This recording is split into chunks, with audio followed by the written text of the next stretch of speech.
ne faut pas se limiter à l'école. Il ne faut vraiment pas se limiter aux formations qu'on vous donne, avoir de bonnes notes.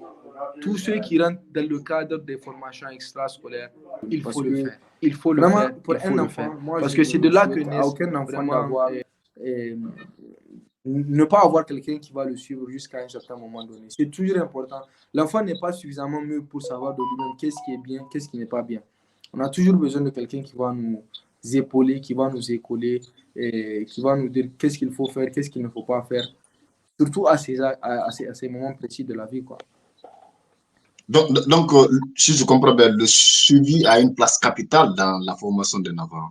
Absolument, absolument. En tant qu'enfant, on ne pourra jamais savoir ce qui est bien pour soi et pourquoi c'est bien. On ne peut pas savoir. Il faudrait l'explorer dans l'avenir.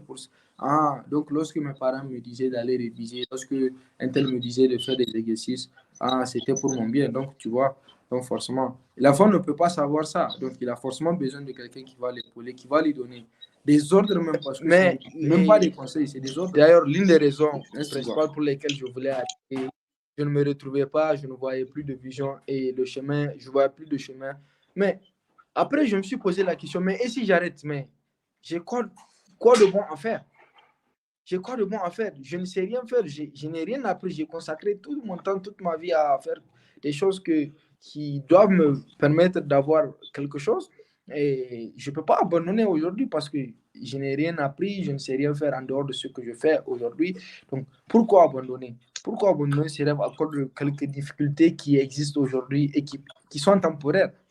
Est-ce que tu vois? Donc, cela a été une des sources de mes motivations parce qu'ils m'ont permis de savoir que je n'avais pas droit à l'abandon, ce n'était pas dans mon dictionnaire, dans mon jargon. Ça n'existe pas ce mot-là. Moi, j'ai un principe. Pourquoi? Je vais poser une... Je ne dis pas, je ne demande pas. Moi, c'est mon principe. Parce que pourquoi? Moi, je me dis que si je te dis que si on est au cours d'une évaluation, je te dis quelque chose et puis ça te permet de passer. Moi, je ne t'aide pas, je te trahis parce que je ne te permets pas d'apprendre. Je te permets de trouver une solution temporaire et facile qui va te rattraper plus tard. Donc, j'évite ça. J'évite carrément ça. Je ne dis pas à quelqu'un, je ne demande pas aussi parce que je me dis que c'est aller à l'encontre de ma personnalité et de mes principes. Est-ce qu'il est demandé bonsoir à tous, bienvenue dans cette troisième partie de notre émission Parle-moi de ton parcours scolaire et de tes expériences professionnelles pour inspirer d'autres jeunes. Pour ceux qui viennent de prendre le train en marche, je le rappelle, nous avons pour invité M. Mohamed Gado Nomad du Niger, un économiste également notre diplomate du côté de la Turquie. Alors, Monsieur Gado, parce que je me suis dit que à l'enfance, on a tous eu des rêves, on voulait être quelqu'un demain. Alors, quels étaient vos objectifs académiques et professionnels? Quand vous étiez au lycée, au collège, vous êtes dit que moi, je vais être ça, je vais être ici. Est-ce que vous êtes dans la... Quels étaient vos objectifs professionnels et académiques et est-ce que vous êtes sur le chemin aujourd'hui? Sur le même aujourd'hui, ou bien ça a changé en fonction du temps? Et franchement, pour répondre à cette question, je dirais qu'il y a beaucoup d'événements qui se sont passés, il y a beaucoup d'éléments qui sont entrés en jeu, ce qui a fait que il y a eu pas mal de changements en termes de vision. Mais je dirais que sur l'idée générale, les objectifs finaux que je me suis assigné, je suis en tout cas toujours dans la même perspective. Et ces objectifs sont entre autres déjà d'avoir un impact assez grand et positif sur ma communauté, de pouvoir véritablement changer quelque chose dans mon pays, dans notre sous-région, et puis voilà, pouvoir laisser quelques empreintes. Mais pour tout d'abord dire dès le bas âge, je crois que c'est quelque chose qui, en tout cas, s'est passé parmi la majorité de nous, hein, en tant que jeunes Sahéliens, lorsqu'on était enfant. L'armée était toujours venue, nous tous, pratiquement dans nos esprits. Parce que je me rappelle un jour même. Ah, vous voulez être militaire?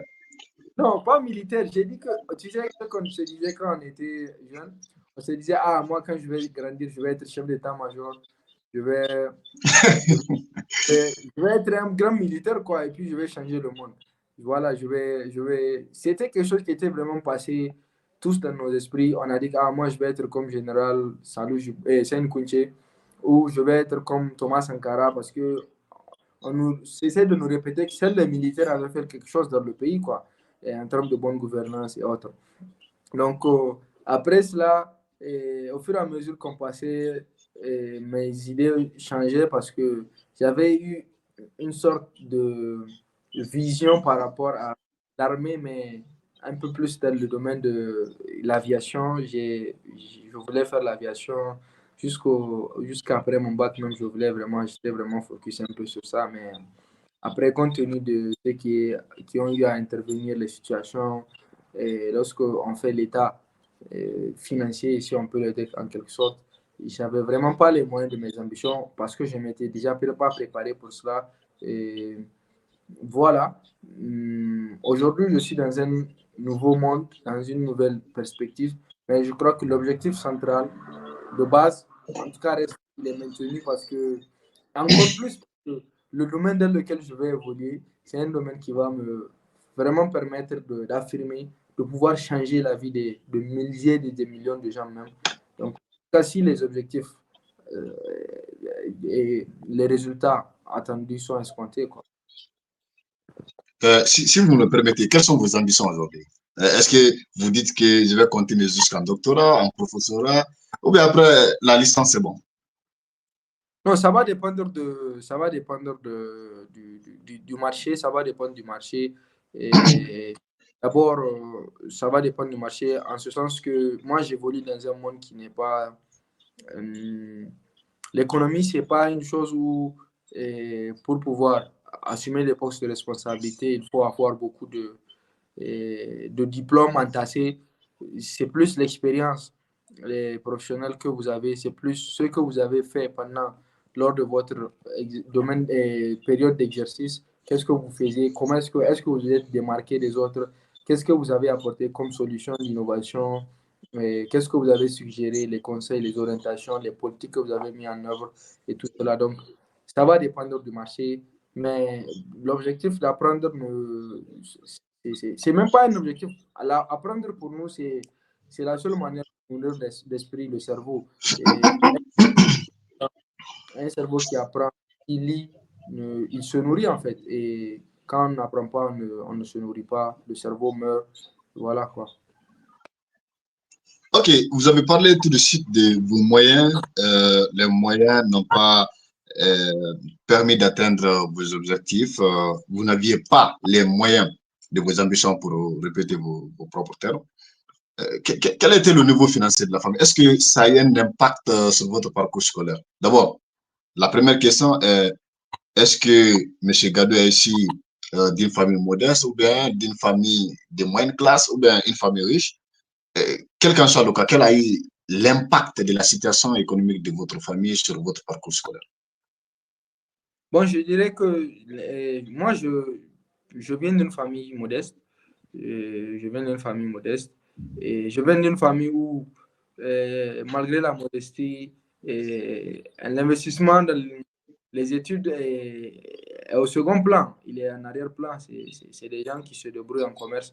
Donc, investir des millions dans l'école et tout ça, là, c'était vraiment pas rentable d'un point de vue entrepreneurial, si on peut le dire, parce que là, c'est un étudiant qui va aller, on va lui payer des trucs comme ça, et puis c'était pas rentable. Donc cela m'a permis par moi-même de me décider de très vite et de très tôt ce que je voulais faire, parce que aujourd'hui, je ne m'imagine pas avoir la possibilité d'étudier l'économie si j'avais pas eu cette bourse-là ici. Genre, si j'étais resté au pays et que il fallait dépendre financièrement de la famille.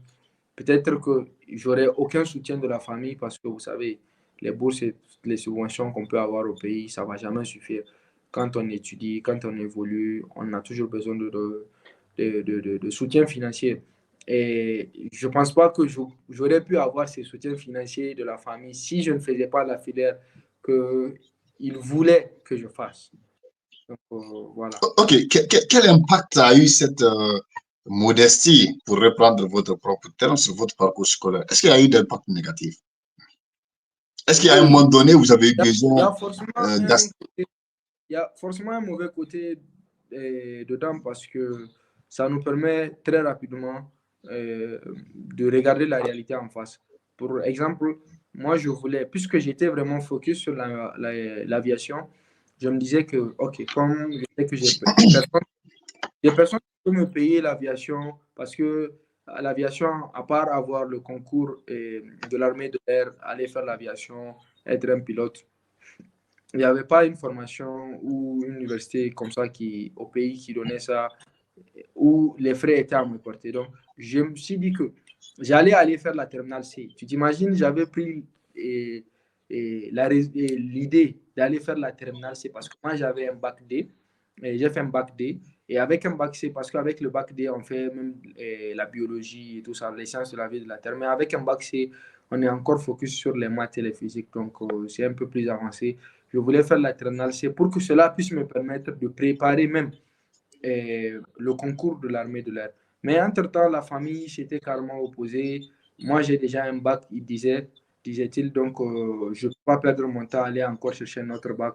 La vie, ce n'est pas que le bac, il faut, après le bac avancé, il faut aller faire des études. Donc, vous voyez ce à quoi ces moyens m'avaient l'image, le dessin que cela m'a donné. Quelqu'un qui a déjà un bac, ou imagine le taux de réussite même au pays ne dépasse pas autour des 40 et quelques pourcents. Donc imagine quelqu'un qui a déjà un bac D veut aller encore faire un bac C pour atteindre ses objectifs. Vous voyez que cela a joué sur ma vision. c'est quoi être issu d'une famille modeste? Dans le cadre scolaire, bien sûr. Est-ce qu'à un moment donné, M. Gado voulait acheter quelque chose, il n'a pas eu le moyen? Ou bien, est-ce que, je ne sais pas si vous avez fait des écoles privées ou bien publiques, est-ce que si c'est le cas pour les privés, est-ce qu'à un moment donné, M. Gado a été censé de l'école parce qu'il n'a pas payé les frais scolaires? Est-ce que vous pouvez nous donner une anecdote, s'il faut le dire ainsi, de l'impact économique sur le parcours scolaire, votre parcours scolaire? Je dirais que même pas en dehors du fait de la modestie, je dirais que l'impact financier, c'est que déjà quand des gens sur le plan financier, par exemple, bon, j'ai personnellement pas vécu cette situation. J'ai parcouru le privé, certes, j'ai fait des établissements privés qui n'étaient pas aussi chers que ça. Économiquement, c'était rentable et puis la formation qui dispensait était bonne. Donc, à mesure qu'on continuait, bien sûr, à avoir certaines moyennes. Mais j'avais pas eu véritablement ce soutien financier dans le cadre qui me permettait d'avoir accès à certaines formations préscolaires que je pouvais faire, certaines formations préscolaires que je pouvais faire. Si je comprends bien, le soutien se limite. Si je comprends bien, le soutien se limitait dans le cadre simplement de l'école. Si je me permets, des cours seulement des frais scolaires mensuels. Voilà. Par exemple, je vous donne un exemple. Lorsqu'on était en terminale, il y avait la procédure de Campus France qui était sortie. Les frais de dépôt tournaient autour de, je ne sais pas, c'était 60 et quelques mille qu'il fallait payer pour postuler, tout ça là. Donc, mes amis, ceux dont les parents étaient déjà au courant, qui connaissaient déjà la procédure, parce que les parents déjà savent c'est quoi Campus France, pourquoi il est important d'aller dans ces genres de secteurs. Déjà pour des jeunes qui sont en terminale, ils avaient déjà préparé tout ça. Donc, moi, j'étais là, je voulais postuler, mais à qui je vais expliquer France? Qu'est-ce que Campus France va me donner ou un truc comme ça? Donc, vous voyez, je savais que mon message n'allait même pas atteindre le destinataire parce qu'il n'allait pas comprendre ce que je voulais dire. Abandonner, quoi, l'idée. Ok, parlant des parents, vous connaissant, vos parents n'ont pas eu la chance d'aller à l'école. Mais au-delà de ça, est-ce qu'il y a eu des suivis dans votre cas? Est-ce que vos parents vous ont suivi durant votre parcours scolaire? Est-ce qu'il y avait un suivi? Si oui, comment ça se passait? Genre, si mes parents me suivaient sur le monde scolaire. Oui, est-ce qu'il y avait un suivi? Bon, pour résumer, lorsque j'étais, par exemple, à l'école primaire jusqu'à un certain moment, je vivais déjà chez ma grand-mère, par exemple. À l'époque, je vivais chez ma grand-mère. Et là-bas, j'avais vraiment ce cadre de famille très, très rapproché où il n'y avait pas vraiment un grand nombre de personnes dans la famille, ce qui faisait que quand tu es là, on sait, quand tu n'es pas là, on sait. Et quand tu n'as pas révisé tes cours, quand tu n'as pas récité tes cours à quelqu'un, par exemple, on savait. Mais après ça, j'ai dû quitter pour aller chez mes parents. Maintenant, lorsque j'étais parti chez mon père, et là-bas, c'était vraiment, c'était un marché pratiquement parce que les gens n'avaient pas, on supposait que en tant que garçon, quand tu atteins déjà l'âge de 10 ans, 11 ans même, tu es assez grand, assez mature. Donc, on nous a carrément isolés pour nous envoyer dans une autre pièce où on était des garçons. Il y avait quelques personnes qui me disaient, eh, Intel, est-ce que tu as révisé ton cours? Viens réciter ton cours. Tu as eu combien de moyens? Tu as eu combien de ceci, combien de cela? À part que quand souvent les bulletins sortent à la maison, par hasard, si certains de mes grands frères, quelques-uns qui demandaient, ah, toi là, vous n'avez pas fait des évaluations, où sont tes résultats? Il n'y avait pas eu ce suivi où on me disait d'aller forcément aller apprendre. Or, en tant qu'enfant, à un certain moment donné, je pense que, et d'ailleurs, toute la vie même, on a toujours besoin de quelqu'un qui va nous motiver, qui va nous donner quelques instructions, ne serait-ce que pour pouvoir avancer. Il n'y avait pas eu quelqu'un qui me disait, hey, Intel, vas-y réviser ton cours. C'est l'heure de réviser. C'est Où est la moyenne que tu as?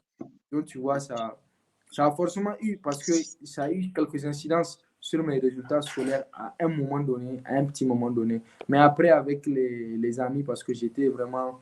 J'avais eu toujours ce cercle restreint d'amis qui étaient toujours sérieux dans les études, qui avaient toujours euh, cette notion de concurrence-là.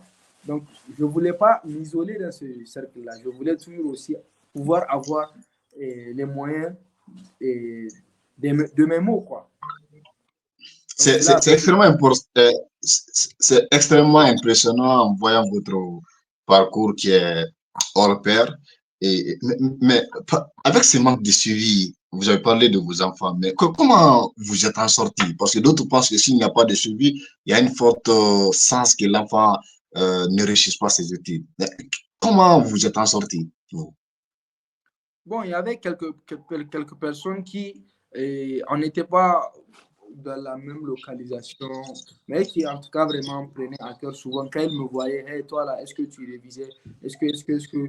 Donc, ils ne peuvent pas, puisqu'on n'est pas au même endroit, ils ne peuvent pas me contrôler, ils ne peuvent pas savoir exactement si j'ai révisé, si j'ai fait mes devoirs, si j'ai fait mes examens et mes exercices. Ils ne peuvent pas savoir. Ou si je chôme même à l'école, ils ne pouvaient pas savoir. Mais quand ils me voyaient, le temps où je retournais chez ma grand-mère, ils me demandaient par exemple, ou bien les jours où il y avait cours, et après les cours, la descente, je pars là-bas, ils me disent, qu'est-ce que tu fais ici alors que demain tu as cours? Donc tu vois, mais à la maison particulièrement, je n'avais pas eu ce système. Et cela a eu beaucoup d'impact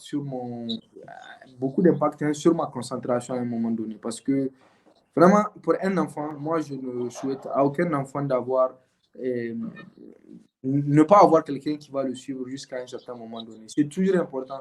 L'enfant n'est pas suffisamment mieux pour savoir de lui-même qu'est-ce qui est bien, qu'est-ce qui n'est pas bien. On a toujours besoin de quelqu'un qui va nous épauler, qui va nous écoler, et qui va nous dire qu'est-ce qu'il faut faire, qu'est-ce qu'il ne faut pas faire, surtout à ces moments précis de la vie, quoi. Si je comprends bien, le suivi a une place capitale dans la formation d'un enfant. Absolument, absolument. En tant qu'enfant, on ne pourra jamais savoir ce qui est bien pour soi et pourquoi c'est bien. On ne peut pas savoir. Il faudrait l'explorer dans l'avenir. Ah, donc, lorsque mes parents me disaient d'aller réviser, lorsque un tel me disait de faire des exercices, ah, c'était pour mon bien. Donc, tu vois, donc forcément, l'enfant ne peut pas savoir ça. Donc, il a forcément besoin de quelqu'un qui va l'épauler, qui va lui donner des ordres même, parce que ce n'est même pas des conseils, c'est des ordres. Est-ce que tu vois? Ok, merci beaucoup pour ces éléments de réponse. Nous connaissons aujourd'hui M. Gado qui a un parcours scolaire qu'ils aimeraient bien avoir. Également, de côté, c'est une personnalité en soi. Comment votre parcours scolaire a influencé la personnalité que nous voyons aujourd'hui? Est-ce que c'est vraiment votre parcours scolaire qui a façonné ces Gado que nous connaissons aujourd'hui? Oui, je pense que, en quelque sorte, ça a eu quand même ses impacts. Et mon parcours scolaire a eu quand même quelques incidences sur ce que je suis aujourd'hui. Mais toujours est-il qu'il faut savoir que euh, les points de chute ou les moments de manque de concentration, les moments de manque de concentration, aussi, si je ne les avais pas expérimentés, je ne pense pas qu'à un certain moment donné, cela allait me donner encore plus de motivation pour aller au-delà de mes limites. Je m'explique. À un moment donné, j'ai commencé à baisser en résultats, en termes de performance. Il n'y avait pas de la concentration. Mais à un moment donné, quand on avait avancé, je me suis dit un jour que, mais comment est-ce que c'est possible que moi, j'ai pu avoir un tel résultat? Je me suis dit que, mais ce n'est pas possible. J'avais honte de moi-même. Donc, je m'étais promis à une époque que je ne pouvais plus avoir ce genre de résultats. Donc, il fallait forcément. Tu vois, si je n'avais pas vécu cette expérience-là, et je n'allais pas encore donner plus que moi-même. J'allais faire juste ce que je pensais savoir faire et m'arrêter au-delà de ça. Alors que j'ai eu à me dépasser à des concours, à des examens, j'ai eu à me démarquer aussi souvent. Donc, voilà.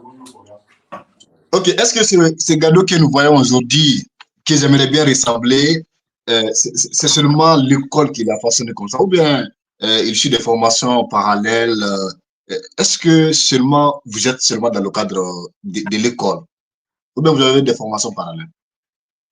Oui, oui, oui, bien sûr, bien sûr. Et les formations ne finissent pas. Je ne finis jamais de me former. Et voilà, dès que j'entends parler d'une formation, surtout lorsque je suis véritablement venu au monde supérieur, j'ai véritablement compris que parce que les gens ne cessaient de le dire. Je voyais des majors de promotion qui sont là, qui n'ont pas d'emploi, qui ne savent même plus quoi faire. J'ai vu des gens qui font doctorat parce qu'ils n'arrivent pas à trouver un boulot.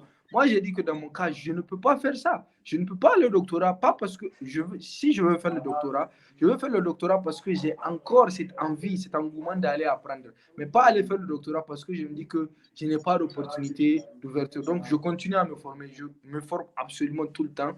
Et aujourd'hui, ce que je peux conseiller aux jeunes, et il ne faut pas se limiter à l'école. Il ne faut vraiment pas se limiter aux formations qu'on vous donne, avoir de bonnes notes.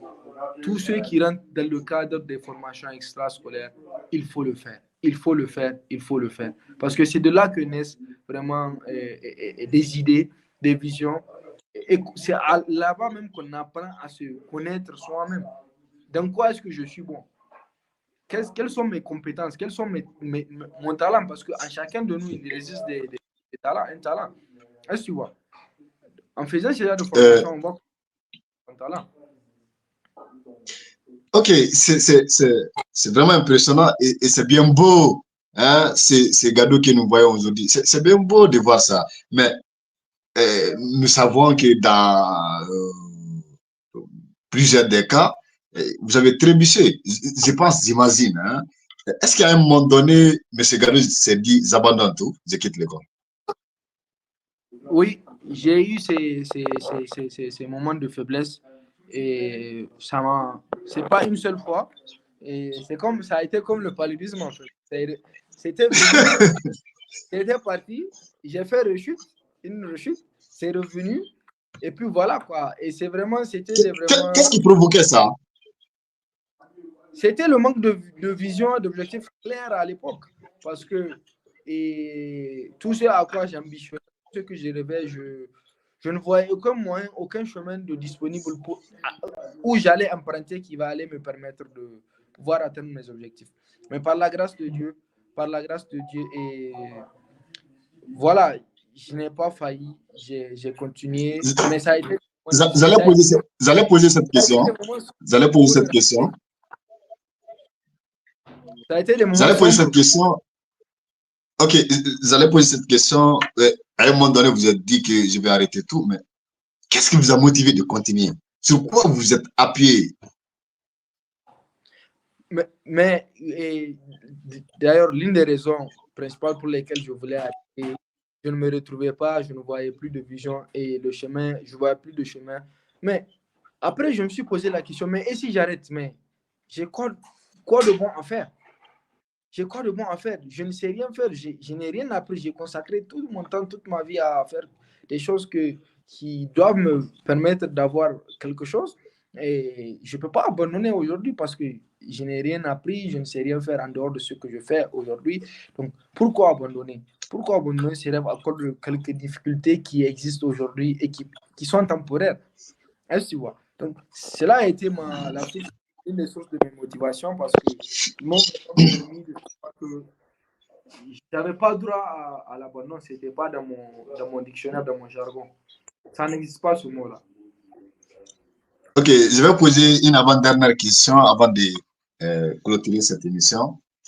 Monsieur Gado était très fort en mathématiques, en physique, en philosophie, mais personne n'en est savant. J'imagine qu'il y avait des matières dans lesquelles vous n'étiez pas aussi fort que ça. Quelles sont ces matières? Et comment vous avez pu faire face à ces matières pour les valider? Est-ce que vous avez créé des conditions pour aimer la matière ou bien vous avez simplement essayé de travailler pour les valider, pour vous débarrasser de ces matières? Quelles sont ces matières? Bon, pour mon cas, principalement, je n'ai pas eu de matière où j'avais pas, par exemple, où on dit on fait une matière, je n'ai pas la note moyenne qu'il faut, ou tout ça. Il y a certaines matières que j'aimais beaucoup plus que d'autres. J'arrivais plus à avoir de meilleurs résultats que ceux que j'avais dans les autres. Mais, par exemple, si on prend la matière, quelle matière je vais voir? Vous Le prenez français? Non, j'ai vraiment pas eu de difficulté. Bon, le français, quand on était au collège, j'avais quelques difficultés parce que je ne voyais pas de quoi réviser, quoi. Pour moi, c'était les mêmes choses qui se produisaient, donc je n'étais pas vraiment concentré. Mais quand on était venu, par exemple, on faisait les résumés des questions, j'avais toujours les meilleures notes, même en dissertation. Tu vois, mais par exemple, au collège, ce n'était pas vraiment le cas. À moins qu'il y avait des rédactions, tout ce qui tourne autour des sujets où il fallait poser un problème, discuter de ça, faire une thèse, antithèse, j'étais vraiment bien dedans. Mais quand on vient au cheminement classique, il y avait quelques difficultés parce que je voyais la redondance en fait. Et moi, j'ai quelqu'un qui a horreur de la redondance. La répétition, c'est vraiment quelque chose qui m'ennuie, qui ne me parle pas. Quand les choses se répètent, les jours se répètent, les événements se répètent, je me, je me perds dedans. Et puis, c'est l'obscurité en fait. Est-ce que Gado cassait sa feuille pendant les évaluations? Est-ce que vous vous courbez pour que celui qui est auprès de vous ne vous copie pas? Oui, parce que moi, j'ai un principe. Pourquoi? Je ne dis pas, je ne demande pas. Moi, c'est mon principe. Parce que pourquoi? Moi, je me dis que si je te dis que si on est au cours d'une évaluation, je te dis quelque chose et puis ça te permet de passer. Moi, je ne t'aide pas, je te trahis parce que je ne te permets pas d'apprendre. Je te permets de trouver une solution temporaire et facile qui va te rattraper plus tard. Donc, j'évite ça. J'évite carrément ça. Je ne dis pas à quelqu'un, je ne demande pas aussi parce que je me dis que c'est aller à l'encontre de ma personnalité, de mes principes. Est-ce que demander pendant les examens ou bien copier, demander et copier, est-ce que c'est bon? Je ne le conseillerais jamais à quelqu'un. Vous aurez toujours ça dans votre conscience. Et puis, ce qui est drôle de l'histoire, quand j'écoute souvent des gens, on a eu tous quelqu'un dans notre quartier, dans notre environnement qui a dit ah, le gars là, lui il est devenu ministre ou bien il est devenu quelqu'un, mais avant, c'est moi qui lui disais, lors des évaluations, c'est absolument ridicule. C'est absolument ridicule. Moi, pour moi, c'est vraiment pas bon. Il faut s'en tenir à ça. Parce que Mais est-ce que être premier de la classe signifie être premier de la vie? Non, je ne fais pas de comparaison entre la réussite dans le monde professionnel et sur le plan social. C'est des choses extrêmement difficiles. Vous allez trouver des managers qui dirigent des équipes de 5000 personnes, des entreprises de 10 000 personnes, 10 000 employés. Mais quand vous partez sur le niveau social, leur mode de vie, vous allez trouver que c'est un désastre absolu. C'est extrêmement deux mondes différents. C'est deux choses qui ne se suivent pas. Le premier de la classe n'est pas le premier de la vie, mais le premier de la classe, c'est quelqu'un qui a travaillé, qui a fait des efforts, et que si ces efforts-là sont amenés à permettre à ce que l'homme puisse récolter le fruit de son travail, alors ce premier de la classe, bien évidemment, sera celui qui sera récompensé. Merci beaucoup. Aujourd'hui, nous avons beaucoup de personnes, beaucoup de gens qui sont ici des milieux qui ne sont pas favorables, des milieux de la pauvreté, disons, qui ont tendance à tout moment d'abandonner. Quel conseil avez-vous à ces gens? Tu veux l'abandonner, hein? Celui qui veut abandonner. À cause des moyens financiers, bien sûr. Celui qui veut abandonner, moi je vais généraliser, pas que sur le plan financier, n'est pas fait pour ça. Moi, je précise d'abord. Moi, si quelqu'un veut abandonner, s'il pense qu'il ne peut pas tenir, alors qu'il se dit qu'il n'est pas fait pour ce monde. Ce monde ne lui appartient plus. C'est un monde qui est extrêmement difficile. Mais on dit souvent que l'éthique n'est pas le seul chemin. Hein? Les études ne sont pas le seul chemin. On dit quoi? On dit souvent que les écoles ne sont pas le seul chemin de réussir sa vie.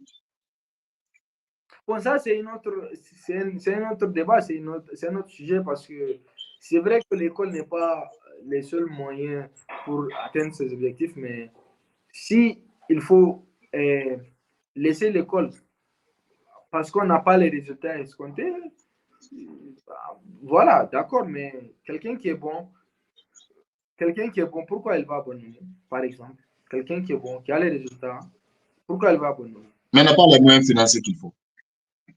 Bon, les moyens financiers, c'est autre chose. Mais abandonner carrément ses objectifs, je pense que c'est pas fait pour ce monde. Hein? C'est pas fait pour ce monde. Il faut trouver des solutions, il faut trouver des stratégies, continuer à se battre.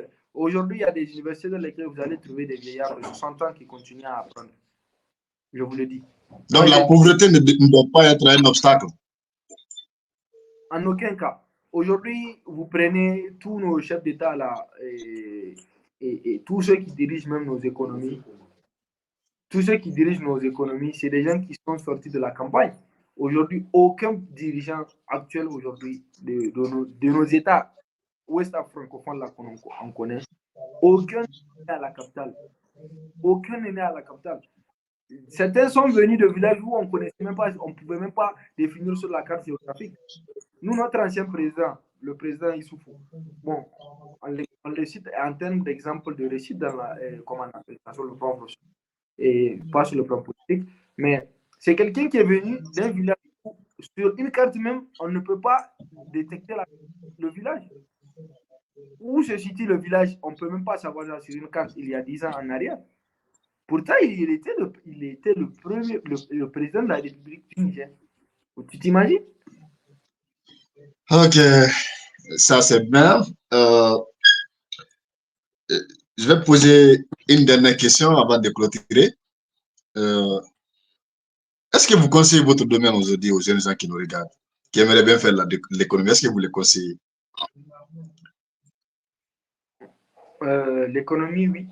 Oui, je pense que pas seulement l'économie, étudier l'économie, même si vous faites une formation dans un autre domaine, je pense que l'économie, c'est une filière où il y a des notions où moi je conseillerais à même un astronaute de venir avoir quelques notions sur l'économie. Parce que lorsque vous avez certaines notions sur l'économie, véritablement, vous voyez le monde d'une façon différente. Vous n'avez plus la même vision du monde et vous n'allez plus avoir les mêmes réflexions.